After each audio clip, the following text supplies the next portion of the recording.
Do you like movies and games also? Listen, so much more they all know. Vice, Lotus, welcome to Corrective Consciousness. Welcome to Corrective Consciousness, episode 141, the podcast where we explore the inanity of pop culture. I'm your host, vysethebold, and this is... Lotus Prince. And... Lotus Prince. And... Lotus Prince. A joke so nice we did it twice. I just keep asking because I kind of want a better answer. And I keep giving you progressively better answers. Wait, what? It's hard to admit, but it's getting better. So, we have another great show here. Lotus and I talked before the podcast, before we recorded RC, and we discussed various topics, and I think we both really like investigation-style games. Games where you're either a detective or something like that. Like an analog to a detective. So, the Ace Attorney games will fit because you're a lawyer, but you're really like doing investigations as well. So, yeah, because otherwise there wouldn't be much of a game. Yeah, exactly. So, I really wanted to go over these because these kinds of games have been showing up a lot more lately. Maybe again, and I'm a big fan of this genre in general. I really like noir and detective stories as it is. So I wanted to get an opportunity for us to talk about like our favorites. And I'm going to start by talking about the Hotel Dusk series because I really love those games. Did you play those? No, I've probably played like 2 or 3 handheld games in my entire life. Okay, so I definitely really recommend it. I mean, it's not playable anywhere else, so it's definitely worth your time. Yeah, this is on the DS, right? Yeah, they both are. You have to import the second game. I don't know whether you have a copy of that or anything. Nah, but... I do have the first one, but not the second one. Yeah, the second one is worth getting. It was put in English in Europe, and you could play that game because regular DS games are region free. Yeah, even on the 3DS, right? Correct. Yeah. So I particularly like the second one. I think the second one is really, really good. It advanced a lot from the first game, but both have great stories. But I particularly like the second one. The second one has some cool stuff going on with it. There's some gimmicky things that have to do with the like the nature of the DS. Like you kind of have to hold it like a book when you're playing it. And there's a couple things involving like the like various things on the DS, like the microphone, that kind of thing. Yeah. But other than that, like the story is a lot of fun and the characters are really good. So I definitely recommend those, and I like the witty humor in it. Definitely. Can you think of any that you really like in this genre? Nope. Oh, okay. Until next time, everyone. Yeah. I mean, this doesn't exactly qualify, but I mean, then again, if Ace Attorney qualifies, then I'll take it. Oh, sure. Where like the point of the game is the trials, but you have investigations. I mentioned it briefly on Reactive Consciousness, but Danganronpa I think falls into this category because it's not supposed to be a detective game, but it turns into one when someone dies, and you're like, well, I gotta find out what happened. So there's the whole investigation phase of the game where it's not like you have to carefully look for clues and I hope you find them all or else you'll be in trouble later. Like the game won't advance unless you find them all, but you still have to go through the process of talking to people and investigating objects by running all around the building and seeing what you can find. And then bringing that stuff back for the class trials is your big payoff. So that's pretty entertaining as well. This is another game where like the focus is not really on the investigation, but it has investigation and super colorful characters and aesthetic in general. Yeah, I really love this series. Like I said on the previous episode on Reactive, I just picked this game up again because I decided that I like my portable gaming so much right now because that's when I play games. When my girlfriend's watching TV, and we're talking about our day. We both multitask. She watches her shows, and I play my game while we're doing that. So, I got back into playing Danganronpa 2. I had only done the first two investigations, and now I've advanced to the fifth chapter, which I believe is the last one, if I'm not mistaken. But I there might be a sixth one, but it's getting towards the end of the game. You could tell. I really like this series, and I like its style. I don't like the gameplay very much.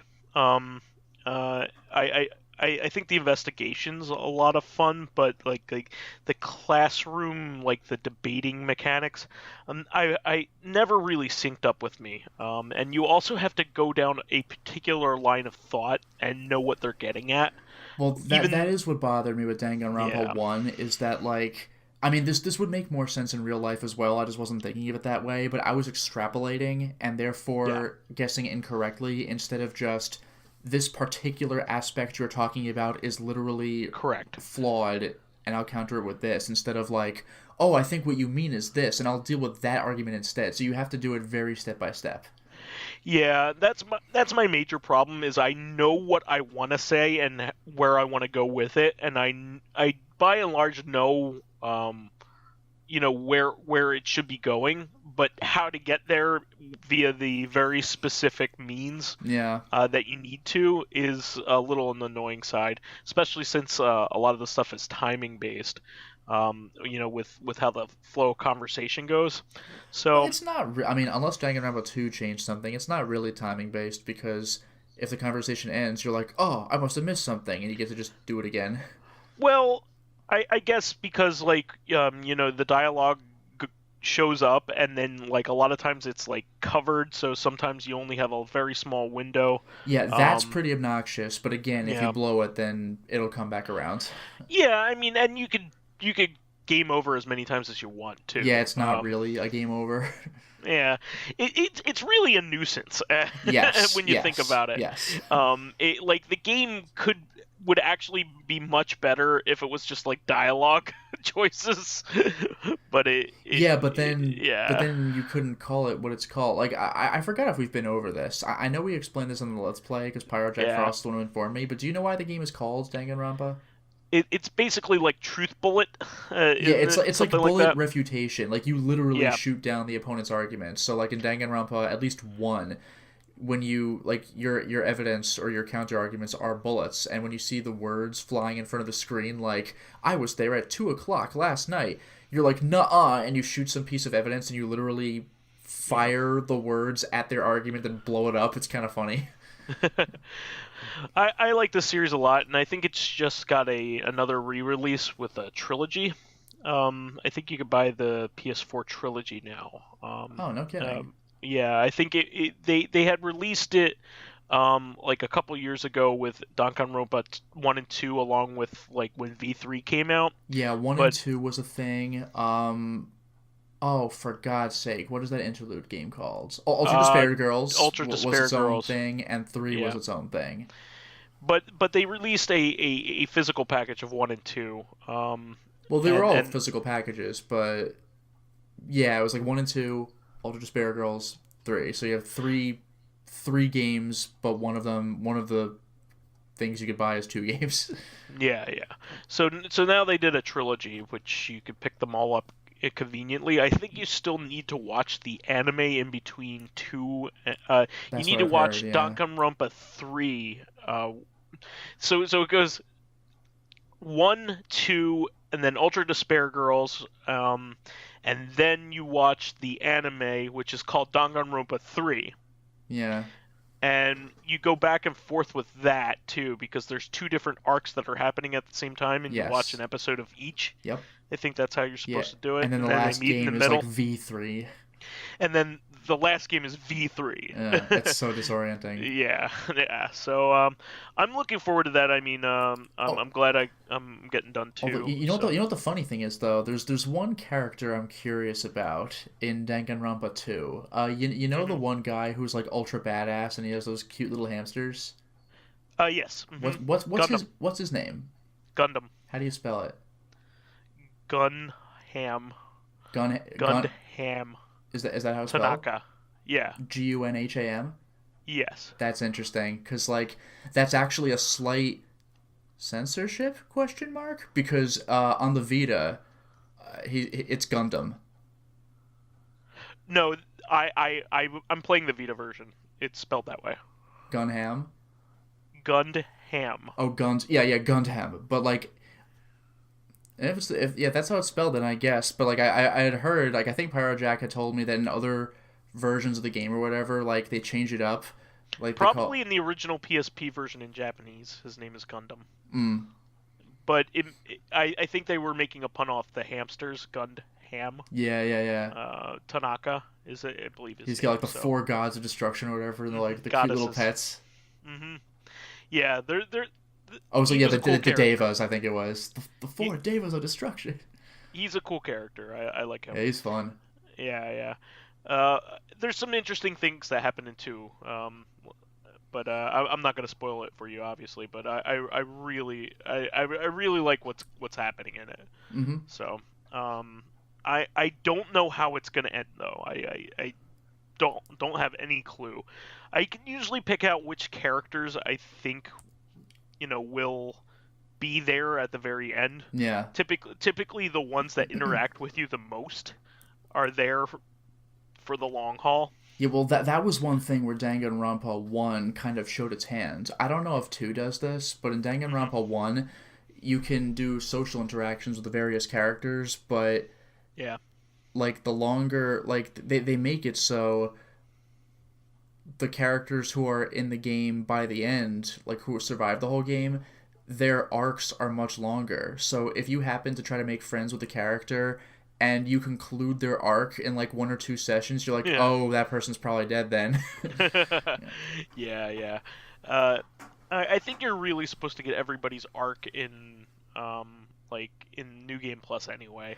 Well, you are, but the thing is, like, semi-spoilers, if you happen to talk to a person whose arc ends really quickly, because especially if you do it early game, you're just like, oh, I guess everyone's arc is short, and then they die 5 minutes later, you're like, oh. Especially the first person, you're like, whoa. Yeah. And not only that, but like each trial theoretically gets rid of at least 2 people, right? Because one person dies and one person is the killer. So well, they do change it up sometimes, but that's generally how it goes. Generally. Yeah. That's why I said generally. Yeah. Every once in a while there's a third person involved or an accomplice or something. Yeah, something going on. Yeah, but I really like these games, and that's more the major reason why I wanted to do the detective-based show here as well. And there are a few others that I really love the Ace Attorney games, so I should preface the fact that these games will be available on Switch very soon. Yeah, the first Ace 3. Attorney 1 through 3, yeah. They already are in Japan. And if you're really obsessed with getting a physical copy, I'm not sure if it's the Japanese version or the Asian version, but it has English dialogue or like English text. I think all of them do. Yeah, all of them do. Okay. So I know a few people that bought this Ace Attorney trilogy, the Japanese version, and it automatically switched to English because that's what your system is set to. Yeah, like I've had that with some games. Like I imported like a special edition of Lollipop Chainsaw for the PS3, and it was just in English. I was like, oh, yeah, it must have been because of the PS3 itself. Yeah, that's pretty cool. What else also is good is they're like the DS versions of all these games. They're not the the GBA versions, and the music still sounds good. I was really worried because the music in the Ace Attorney, the original trilogy, is decidedly lo-fi, but I really, really like it. And I was going to be a little upset if they did like full orchestrations, that kind of thing, because... Oh, yeah. while that might sound good to a lot of people, I really like the original versions of the original music. So I was hoping that they didn't replace it, and they didn't. Yeah, luckily. I heard the WiiWare release had like a different version of the soundtrack in some way or another. Yeah, so I'm really excited. I'm definitely going to pick it up because they re-released this trilogy on the 3DS, and I'm glad I held off because I'd much rather have it on the Switch, so I could have that on the TV. Well, speaking of which, what I would really like is, because they've released the original trilogy like a couple times already. Yeah. What I would very much like is the online shop only like 3DS games. I would love those to get a Switch release Dual as well. Destinies and what's the other one? Justice for All. Maybe it was Justice for All. Maybe that's what it was. Justice for All. Well, Apollo Justice hasn't been re-released yet either. Okay. And there was also, I mean, I'm not exactly holding out for this one because I think it's too much, but the crossover with Layton. Yeah, so there's the crossover with Layton. There's also the two Miles Edgeworth games. We only got the first one. Yeah, we only got one, yeah. And also the two Sherlock Holmes ones, which I'm not holding. Those I don't think are ever happening. Yeah. I'm waiting for fan translations of those. Yeah, too. I think that's the best we're gonna get. Yeah, we got a fan translation of Miles Edgeworth 2, thankfully. So yeah. That's good. That's the only game in except for the newest 3DS one that I haven't played. So I just need to go back and play Justice for All. So, but yeah, I love these games. They have some really fun writing. Probably the second one is the worst one if you're gonna avoid one, but I would still play it. But use a guide for when the clown comes up because that clown's such a pain in the ass. Like the way that you have to refute him, he's like joking the whole time, so no. He's the most infuriating witness that you have because of it, and it's nonsensical. Like the way that you get through it is nonsensical. Okay. So it's infuriating, and you will game over during that. Because, like, how would you know? Yeah. How would you know what to do? It's one of the worst design decisions for a game like this. The third game's really good. I particularly like Apollo Justice. I hope that gets ported someday because I really love the fourth game. The fourth game may be my favorite. And so some people will definitely really disagree with me because the third game is a lot of people's favorite. But I think there's some really good stuff in the fourth one.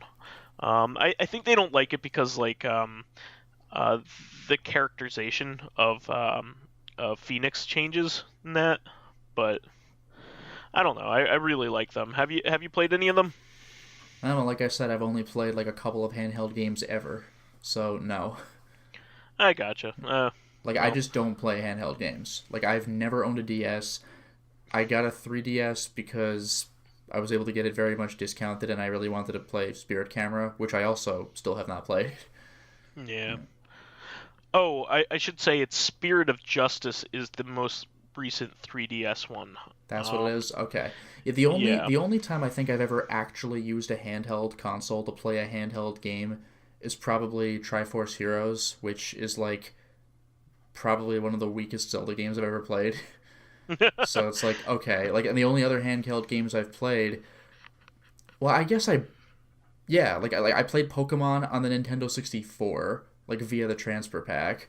I played Conker's Pocket Tales, Resident Evil Gaiden, and Mario Tennis Power Tour on the Game Boy Player. So I've used the 3DS for one game ever. Gotcha. Yeah. Makes sense. And it was because of me. Yep. I really want to get back to that, by the way. I like playing that with you and Old Man Stompy. I enjoy it. I mean, it's okay. It's just like the point of the game is to be a grind fest, though. Yeah, that's true. I kind of just want to play it to beat it. You know what I mean? Yeah, it's getting to that point where I'm like, do I really want these costumes? Not really. Yeah. Do I want this game? Not really. Yeah.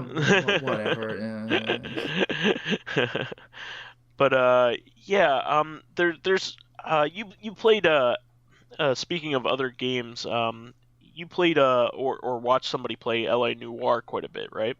Well, both actually. I watched our friend Luminaire play through it, and then I got it for myself, and it was a bit different when I played it because I already knew what the game did because I watched him play through the whole story, so I didn't need to worry about spoilers. So I just used a guide to make like all the best options to see what would happen, and I also got the DLC, which he did not have at the time. So I've played it and watched it.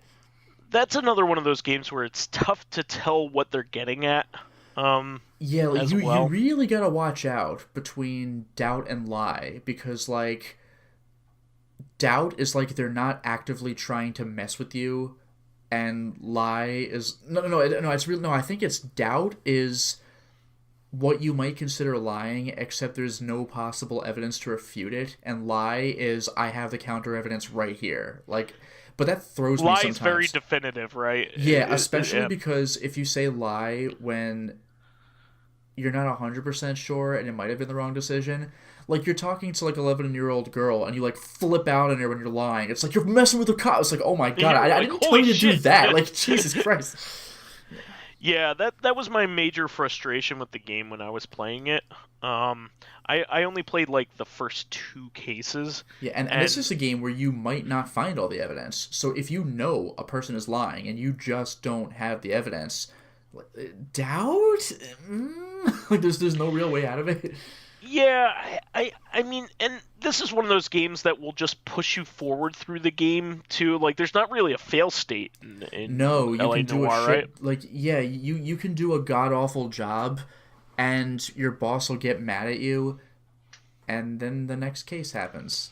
Yeah, it Like, doesn't really affect your ending or anything. It just nah, looks bad, right? Yeah, pretty much. As far as I know, the only real fail state is when it comes to gunfighting and you get Yeah. killed, like in any other Rockstar, like Grand Theft Auto, Red Dead game or whatever. So at that point, why not just follow a guide to make the game like feel better while you're playing it? You know what I mean? Kind of, yeah. Yeah. Although there was the one thing I thought was really funny though.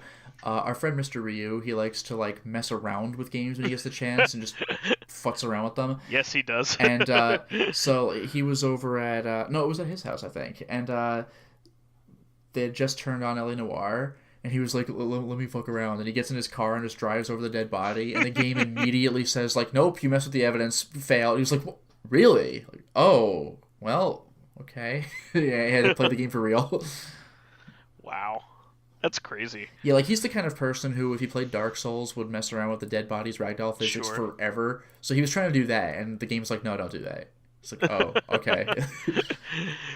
I also remember like the open world being like totally useless in that game. Well, that really Like- bothered me. I think the game tried, like, the game had, I think it was something like based on where real killings happened or something like that. Yeah. But at the same time, they programmed, I think, like, all of LA in the game because that was quite a feat. But that means, Yeah, like, but they two-thirds put of all the map, the you just architecture never...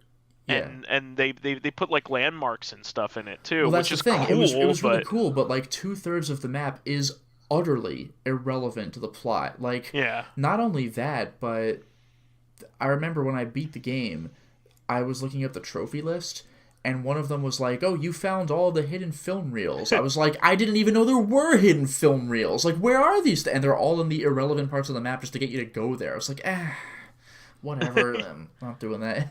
yeah, it's stupid. That's a shame. I mean, that's why I kind of I mean, the game's didn't enjoy my brilliant, but, like... experience. yeah. Yeah, I didn't enjoy my experience because I don't think it works well as a game. You know what I mean? It works well as Well, if you do what it wants you to do, if you just follow the story, then it's great. But the thing is, I never cared about Grand Theft Auto or Red Dead. I'm just not interested. But LA Noire looked interesting to me. And so, like, the funny thing is, LA Noire is the black sheep of Rockstar's library, and it's like the one Rockstar game I actually quite like. But because, like, I don't want a sandbox game. I don't want to drive around and fuck around and not play the game. So, like, Yeah. I was like, oh, I want to see where this case goes. So, like, I was the perfect audience for this thing. Whereas everyone else is like, I know how Rockstar games work, so this game will work like that too. And it doesn't. You get in trouble for fucking around, and they're like, well, what's the fun then? So, like, I get it. I like the game, Yeah. but I get it. Here's a classic one. I kind of want to go back and play the Deja Vu games. I never played those. Yeah, you know what I'm talking about, right? I don't think so, actually. Maybe it's another one of those things, like the Endless Runner you told me the name of that I just didn't know the name of, but I don't think I know Deja Vu. You know what this game is. You aren't remembering the name of it. Maybe? So this is part of the Mac Venture series, along with The Uninvited and Shadowgate. These okay. are the detective theme games. There was Deja Vu 1 and 2. Okay. So yeah, I don't believe I've ever played those, but I have gotten a small taste of Shadowgate and Uninvited. yeah, we played a little bit of Uninvited, didn't we? I think we played a little bit of both. I saw Shadowgate where you open a window and just a void sucks you out into space and you're like, what? And we played Uninvited where, like, talk to the woman in the white dress and she turns around, she's a fucking skeleton, and it's like she tears the flesh off of your bones, game over. You're like, oh my god. Like, that's edgy as hell for a Nintendo game. So what's cool is on Steam they have the actual old DOS versions, which are really cool looking. The original Mac versions look even cooler, if you ask me, because they're all like monochrome, so it kind of like fits with the creepiness of it. Like it's kind of like a black and white movie. Like, I don't necessarily think of black and white as a disadvantage. Especially because back then they were aware that they only had black and white to work with, so they really worked with the shadows. Yeah, like if you took a color movie today and just put it in black and white, it wouldn't have the same effect as a movie that was designed for black and white. Like, they would actually wear makeup and stuff for the purpose of going with shadows. Yeah. So, like, even though it wouldn't make sense if you were to see it in color. Like, I forgot what show it was. Maybe it was, like, the Addams Family or the Munsters. It was one of those two. But, if you've ever seen a picture of the actual set, like, everything is weirdly, like, salmon pink. And you're like, what? But it makes sense for, like, how black and white cameras perceive them. Yeah. Well, I like this because it's kind of like, with manga, almost all manga is black and white. I can't think of a color one, really. But, like you read Fist of the North Star or Berserk. Yeah, such heavy shadows and, and lines. The art is phenomenal. Yeah, they work with what they have. Like, even when you see the color, the cover that is in color, you're like, that looks a little weird, just because it's in color. Yeah, exactly. Especially like when you look at JoJo and you're like, everything's like fluorescent.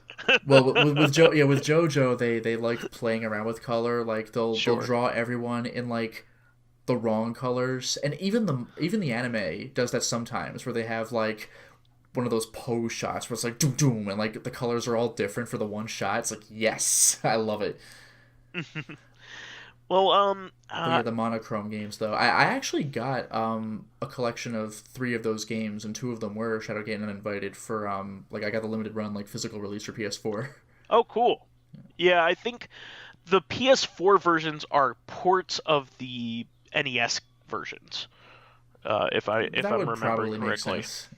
The NES versions do have some censorship. Yeah, I remember that for Uninvited. I don't think it actually said she peels the skin off of your bones or whatever. Like that's definitely an Uninvited, but I think the NES tamed that down a little bit. You definitely die, but I don't think it was quite that grisly. Yeah, and there are some crucifixes taken out here and there, that kind of thing. Pentagrams, that kind of thing. Yeah. But I think there is a major advantage that those games have, and it's the soundtrack. The original PC versions and Mac versions didn't have a soundtrack, and the music's pretty good. At all, or were they like the god awful sound card sounds? No, it was just pure since sounds?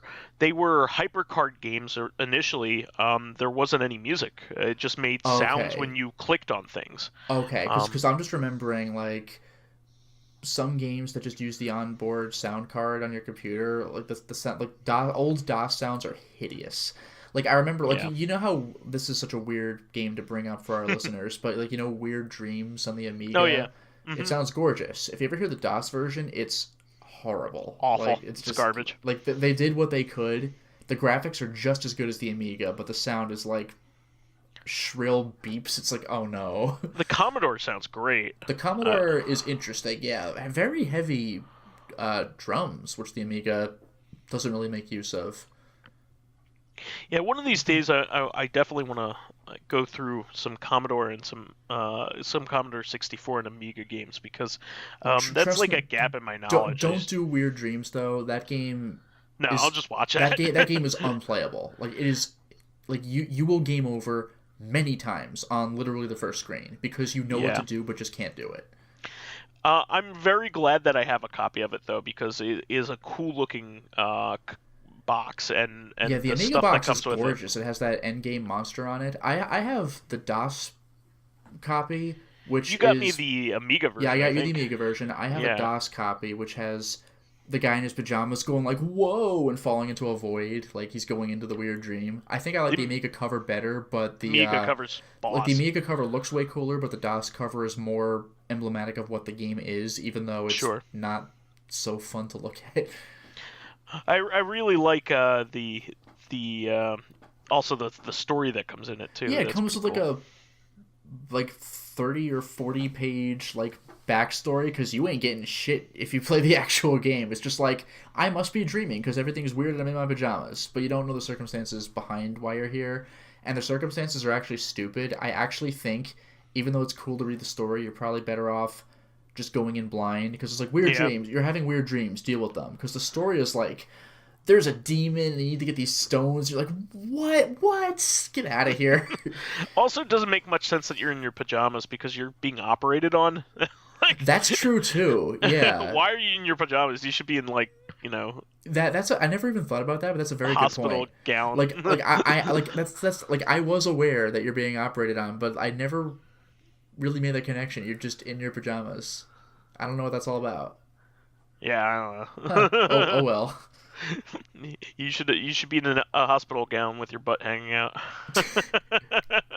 That would have made a good game. I do like how the game though has no good endings. Like, the good ending is still not a good ending. The good ending is the worst ending. Yeah, the good ending is one you see the most of, which is like 2 seconds more. Yeesh. Oh, well, I think we covered the detective. Yeah, that was a pretty good detective game. Yeah. Actually, one more quick little shout out I'll give to. Sure. I don't know how much this really counts as a detective game, but you are a noir detective kind of in Police Nuts. I mean, I would count that. You're kind of a garbage person in that game, but the detective stuff is interesting. It's really more of a point-and-click adventure. Well. Yeah, I suppose.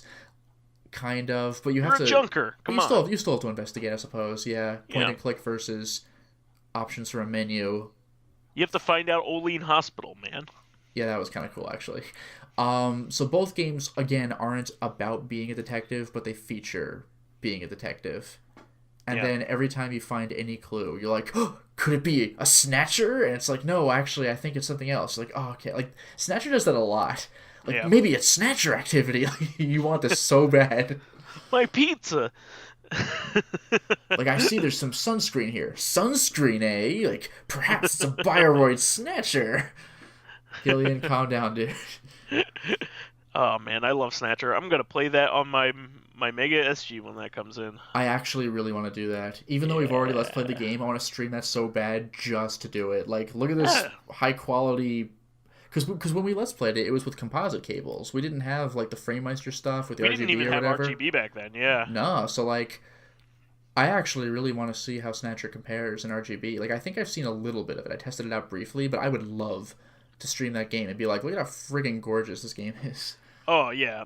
That's a really striking game. Like, the amount of, like, bright blues in that game is, like, really high. And that sexy freaking saxophone, like, opening theme, that soundtrack. Oh, yeah.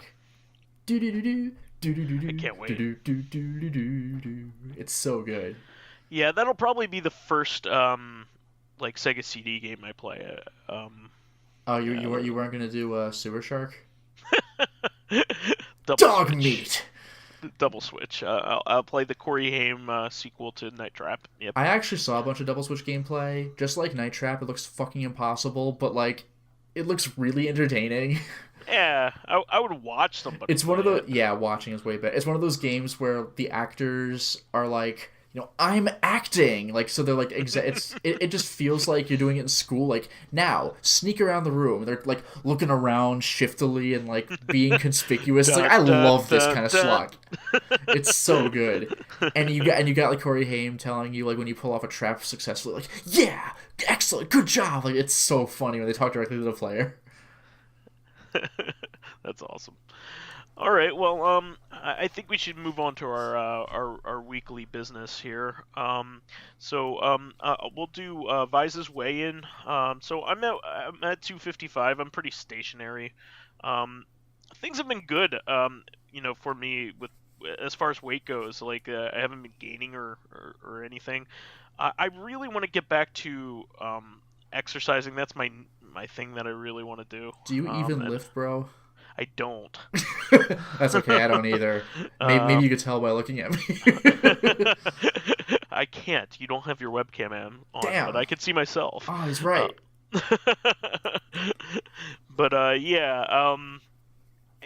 I'll get back to it. But the good thing is I've maintained my weight for so long, and anytime that I've gained anything, I've burned it right off. So that's true. Yeah, you've been stationary for a long time, except for when you gain 2 pounds, but then the next week you lose 2 pounds. Yeah. So I've been good about it. I've been taking care of myself. So, my girlfriend and I have been cooking more. I think it's just the exercise piece. We're eating less like garbage human beings, and eating healthier options and things like that. So. I just need to exercise, and it's a little difficult for me right now because I know this sounds stupid and like a first world problem, but I ripped my left contact lens, and that was like the last one I had. So I've been wearing my glasses, and I can't run in these things because they don't wrap around my ear or anything, so they just fall off. Oh, I see. I was like, I was gonna say, like, I really want to hear this explanation. Like, I can't run in my glasses. Like, what? I can't. They just fall off. So, like, yeah, they don't have any like wraparound piece. They're kind of just like bars. Yeah. So, yeah, that's my reasoning for not running at the moment. I can't run with my glasses. But anyway, I'll get to it. We'll keep moving. Let's move on to fan reactions there, Lewis. Yeah, okay. So, Anthony Cooper had a comment. I don't remember what this was, the context was for this, but he says... From Software. That's what it was? Yeah, you didn't like Ninja Blade and the Xbox 360? You know what? I never played it, but I hear it's one of those games that is kind of a cult hit now, but for a while there, like Ninja Blade and Bullet Witch were both games when they first came out. Well, the thing is though, like, isn't every From Software game pre-Demon Souls like a cult hit now? Except for Jumping Flash. Jumping Flash was an actual hit back in the day. That was a those games were actually popular because they were early PlayStation games and they were fun. Sure. Oh, and Living Corpse had a couple of comments. I was talking about like the Moonlight sword in the Kingsfield games.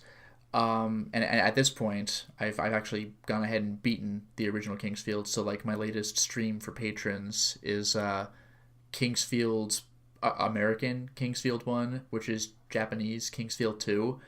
And man, that game is way more open. You start outside. Like, there's no such thing as outside in the original Kingsfield. It's like the difference between... Yeah, you're just in dungeon. It's like the difference between Grimrock 1 and 2. Like, in 2, you're like, whoa, I can see the sky and go somewhere else. So Kingsfield 1, it has more of the sort of open world vibe, kind of, like as much as you can get on a PS1 in the first person. But anyway, Living Corpse mentions that the Moonlight Sword is in Bloodborne, just in DLC. Which, honestly, that's a little bit surprising. I kind of thought that the Moonlight whatever would have been in the base game just because it's got to be in every From Software game. It just kind of threw me that it's in a DLC. But, hey, it's there. And then he also says, yeah, for some reason, this is going back to when we were talking about like Lovecraftian stuff.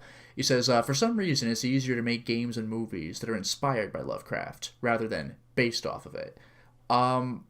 My guess for that is that you don't need to worry about the lore if you make something that was inspired by, like, Eternal Darkness doesn't care about what happened in Dunwich or whatever, or like how this creature relates to that creature. Fuck it, make it up. It's just very Lovecraft-like. So sure, why not? That's at least my assumption. Also, you can do whatever there's no governing body for Lovecraft. Yeah, and you can do whatever you want in those games as well. Like with Call of Cthulhu Dark Corners of the Earth, it eventually pretty much turns into a shooter, and that feels weird for a Lovecraft game. Whereas if that were Lovecraft inspired, you might be more willing to believe it.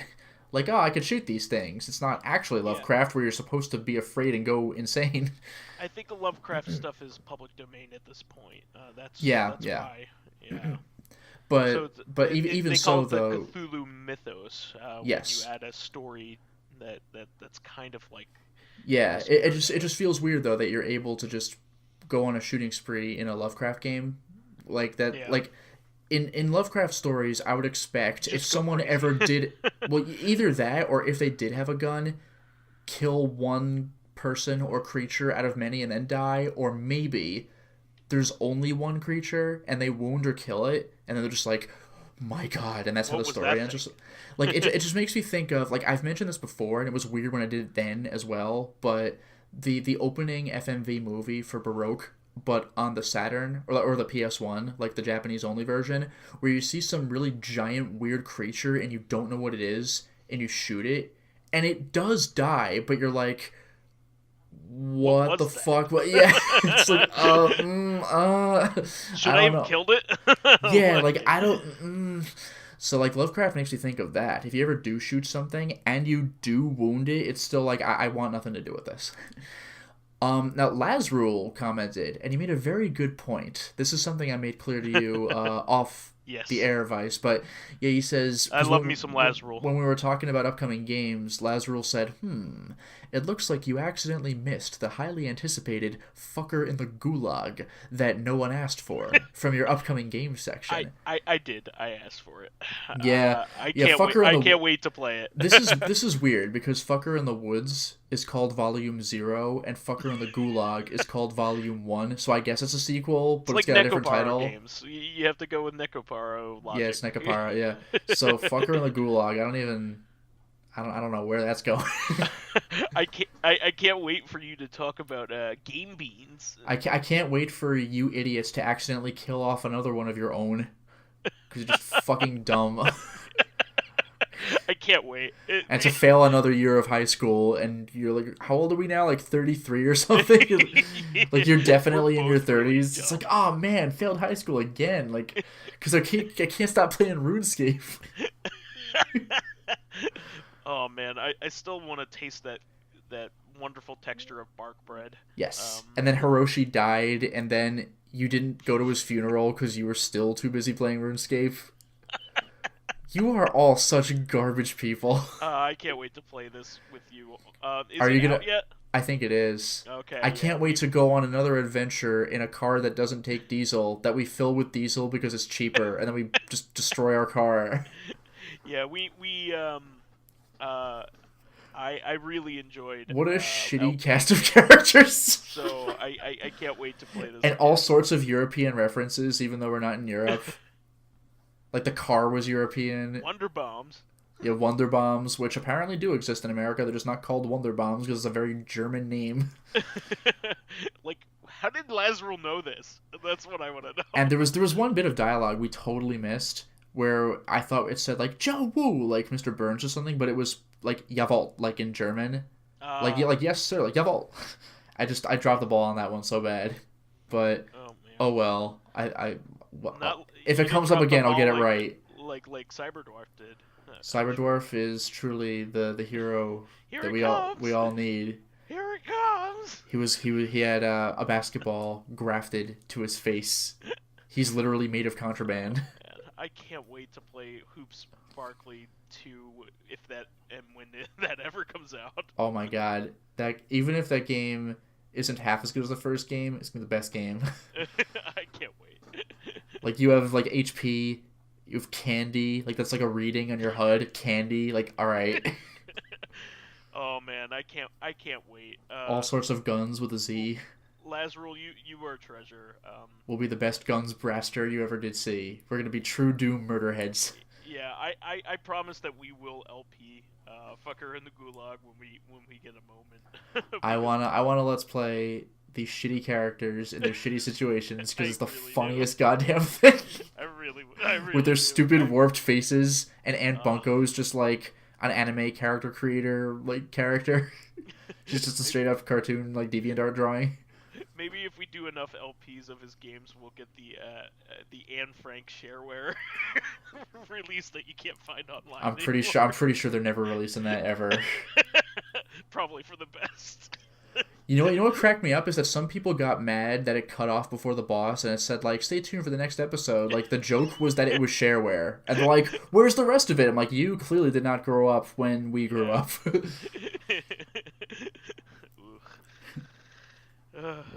Well, I think we got plenty of other. Oh wait, there's more fan comments. Yeah. So, all right, so Dracologist said regarding really good speeches, one monologue that comes to mind is Muad'Dib's speech from Dune. That's something I read Dune way back in the day, but like I don't remember that so well, and I actually never saw the movie. I've only seen little clips of the movie, but Dune seems like one of those movies or media that's like just larger than life. I could see there being really good speeches in something like that. I read it half a lifetime ago. I read it when I was 16. So yeah, I read it like around then, like early teens or something, where I was like, oh, pretty cool sci-fi. But like that was about it. I think I would appreciate it more now. I just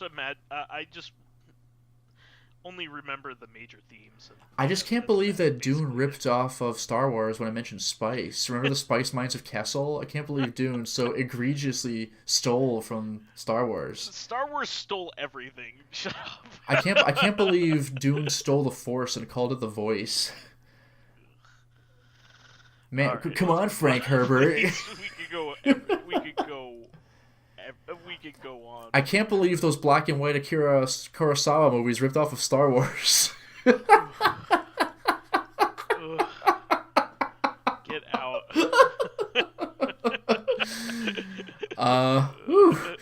Was that the Fortress? Hidden Fortress. Yeah. Which I've never seen actually. Yeah.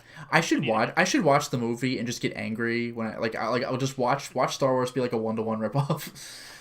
We should have a viewing of that, like we did with Stalker. That was a good time. That was interesting for sure. All right, and then General Ledger says, one of my favorite monologues is Mr. Freeze begging for Nora, his wife's, forgiveness at the end of Heart of Ice. Was that like his first Batman the Animated Series appearance? Yeah. Because that was really good moment. It also won an Emmy. It's a very famous that was... episode. Yeah, that was a really brilliant speech and a legitimately emotional moment. And also, like, Mr. Freeze existed before the animated series, but he was just like... He was just like... stupid guy with a fishbowl head. Yeah, a bubble helmet and a freeze gun. Like, he was just like, I'll conquer the world with my freeze gun. Like, Mr. Freeze actually... Like, his backstory was introduced in the 90s cartoon, and his less stupid look. It was just like Harley Quinn. She was invented in the cartoon, and Mr. Freeze wasn't invented, but his backstory was. That was a very well done end of the episode. You actually really feel bad for Mr. Freeze, and he was such a stupid villain from the Adam West show. Yeah, he was a humanized character. It gave him reason to be a villain. He's not really a villain in the true sense. He just has motives that go against. Yeah, all he wants to do is cure his wife, and he's like, well, I need money. So he just robs banks. You'd think Bruce Wayne could give him some of his billions of dollars, but... Well, that happens in Batman and Robin. Batman and Robin is probably the best live-action adaptation ever. It's probably the best live-action thing. Honestly, a lot of people complained about how like every Arnold Schwarzenegger line is some kind of one-liner or pun, because that's like his thing from the movies. Batman and Robin is not a good movie, but I actually really liked that they just cranked Arnold Schwarzenegger to 11. Especially some of the really weak puns. Because, like, he'll say things like, oh, you may be passionate, but your please leave me cold. And I'm like, oh, I get it, because you're Mr. Freeze. But then he has really weak ones. Like, when he... Party. Yeah, cool party. Like, oh, dude, like, come on.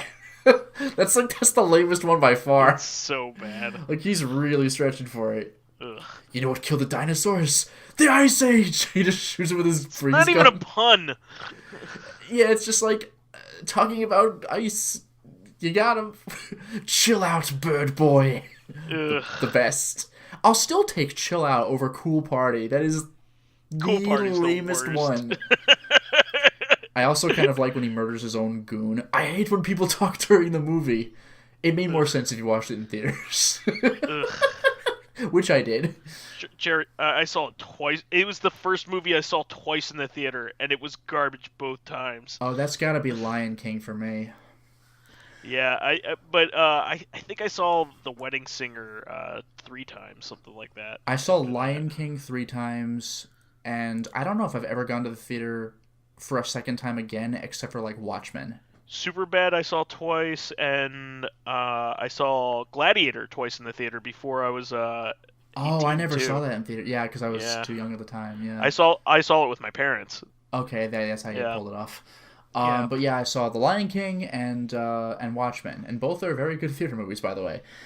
Okay, so anyway, General Ledger talked about Mr. Freeze's speech, but also, on a more classical note, if you can consider it a speech, Dante's farewell letter to Maximilian and Valentine in The Count of Monte Cristo. It's been a while since I've read The Count of Monte Cristo, but yeah, this was a good moment at the end. This is still Ledger talking. He essentially writes that he finally recognizes how petty and heartless he has become, and asking them to pray for him to return a better person.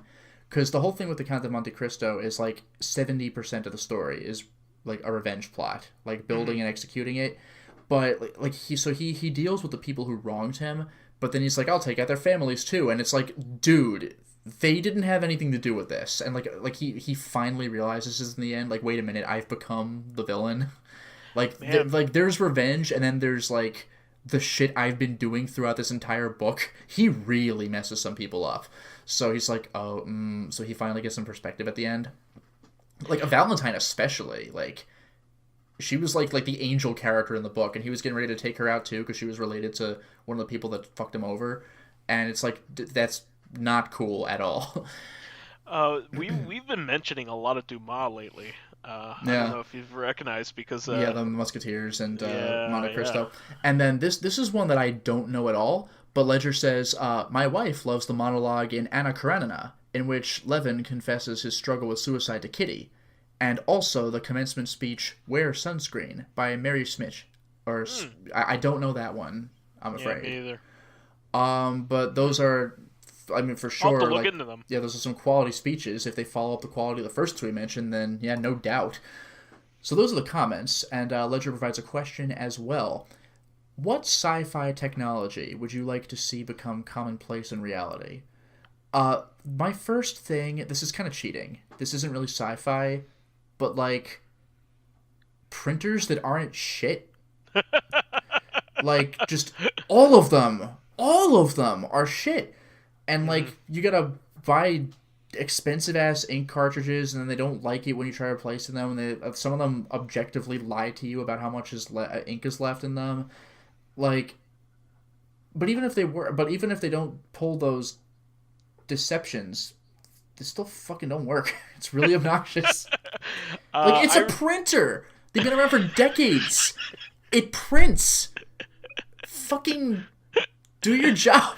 Like, I mean, laser printers, I guess, did a better job. like laser printers are probably better, but like the inkjet ones, you never know, man. Give me a printer that works. That is sci-fi. Oof. PC low letter. What the fuck does that mean? I know that wasn't a printer, but like close enough. Yeah. I really want the holodeck to happen. I think that would be really, really awesome. What do you mean? Like where you see like the big like the communicator where you like? Do you mean like scenario hologram technology, or do you mean like talking to someone who is a big 3D model?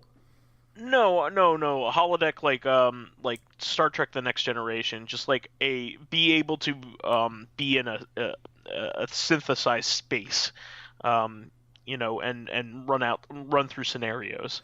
Okay, so this kind of like the X-Men Danger Room. That's like the holodeck, yeah, basically. Exactly. Okay. Exactly. So you could have full like novels that you're running through. Well, you gotta watch out for that. Have you ever read Ray Bradbury? I read The Martian Chronicles. So damn good. Have you ever read The Illustrated Man? You might have touched that in school. Is this the Illustrated Man was a collection of short stories, wasn't it? Yeah, just like the Martian Chronicles. The Martian Chronicles eventually had stuff that tied them together. The Illustrated Man had a beginning and an end, but it was mostly just completely different stories that they had the Illustrated Man as a segue to go into. Yeah, I never read it. All right, because the very first story in the Illustrated Man is the Veldt, like the African environments, like VELDT. Yeah, Dead Mouse made a song based off of this. Oh, okay. Yeah. But the Veldt was interesting because they basically had exactly what you're describing. It was like a holodeck room. But the thing is, the little kids would use it like if like it's basically if Ray Bradbury had written this a couple of decades later, he totally would have done video games instead. Because you know how people say, oh, Sure. People aren't even parenting anymore. Kids are on their iPads or they're on their video game. So Sure. the Veldt was that. The kids get to go into the Veldt. I mean, it's not the Veldt. It was like a magical hologram room. Well, it wasn't magical. It was a very expensive holodeck room where they Sure. would go through like Aladdin and his lamp or like the African Veldt and like you say what you want to see and it's there. But the kids eventually became addicted to it, and like it was more of their parent than the parents were. Yeah. And eventually the kids like lure the parents in, and the kids' imaginations had attuned to the Veldt so well, or to the holodeck room so well, that like they could make things real if they really pushed it hard enough. So the story concludes with the parents getting like devoured by like a lion in the Veldt. Wow. So if you ever do make a holodeck, just make sure that it's images and Yeah. stops there. Don't make it become real, ladies and gentlemen. That's the lesson There's for the several day. Star Trek episodes involving like them actually becoming homicidal, like holodeck characters. Yeah, well, getting even the free. X-Men Danger Room did that, where it's like, let's crank Yeah. the danger. I remember there was an episode of the '90s cartoon where they're like, let's crank the danger room to max danger, and like they get surrounded by fucking supervillains. It was like Apocalypse, Juggernaut. You're like, oh fuck! It was like an absolute disaster. Few people know this, but that's actually my legal name, Max Danger. Max Danger. Yeah, I changed it because it wasn't as cool as my current real name. Vysethebold is your current real name. It's way cooler than Max Danger. I just remember the Simpsons episode, Max Power. Like, wow, what a cool name. Like, yeah, I got it from a hairdryer. I was like, that's amazing. Yeah. That's so good. I love stuff like that. I can tell you what sci-fi technology I wouldn't want to see. Most of it, honestly, sci-fi is terrifying. Well, teleporters. Yeah, I actually was thinking of that when you mentioned the holodeck, like beaming in and out. Because teleportation, I mean, this raises the like philosophical and existential question Like, of are when you you're broken dying? down and turns into like atoms and put back together, are you the same? Like, even if you're put together precisely the same way, and nothing affects your brain, you didn't lose or gain anything. But even so, are you the same person? Yeah, you could be dying and like a clone of you is just being made. So like, does your consciousness go with it or not? Yeah, You know, it's like as far as living life is concerned, there is no difference. But on a philosophical standpoint, like, Well, the thing is, you can never tell unless you experienced it yourself, because Yeah.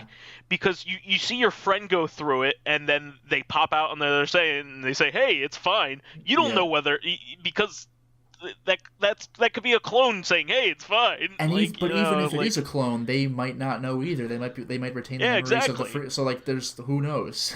yeah, I mean, we exactly. already have enough existential questions about clones in general. But with this teleporter stuff, it's like that opens a whole new dimension to the thing.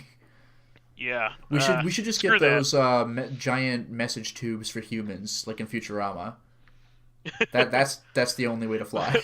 Well, they were originally from the Jetsons, but yeah. Oh, was it? Well, I mean, I was thinking. Oh, yeah, we put like a piece of paper in like the tube, and it's just like shunk, and it just goes to wherever. No, and the Jetsons had those like people tubes.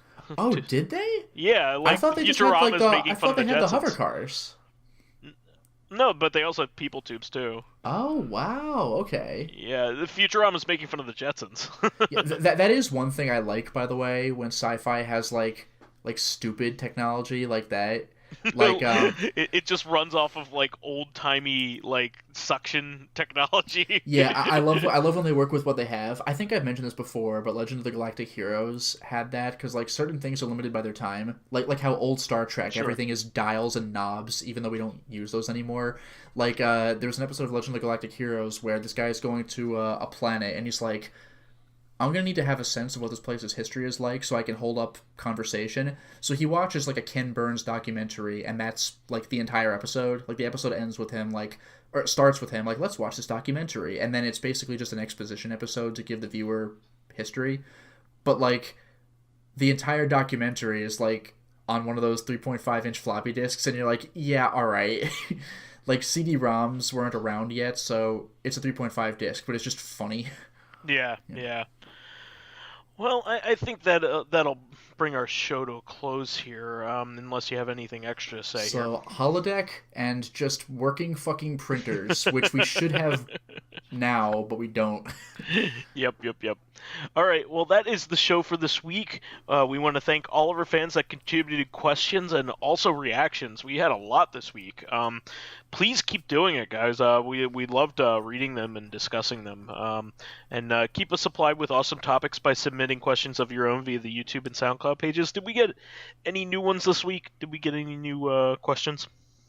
Actually, yes, we got one. Okay, good. Keep it up, guys. We need as many as we can get, and I love doing these non-gaming related ones. So keep it up. While there, please give us thumbs ups, likes, and 5-star ratings on iTunes. It helps promote and spread awareness of the show, and any bit of encouragement helps keep the show going. You can also catch us on Tuesdays on our sister podcast, Reactive Consciousness, the in-depth look at this week in our lives. Finally, you can friend me as vysethebold on Steam, PSN, Xbox Live, Twitter, Battle.net, and Switch. And you can follow me on my YouTube channel, Lotus Prince. You can hit me up on Twitter at Lotus Prince. And finally, if you are interested in seeing my videos early, getting in on exclusive live streams, selecting upcoming games for me to Let's Play, like The Suffering, or getting involved in a Discord chat with me and other patrons, then perhaps consider swinging by my Patreon account, which can be found at patreon.com/LotusPrince. All right, well, we'll catch everybody, hopefully with 3 hosts, next week for Reactive on Tuesday. Until next time, everyone. Catch you later.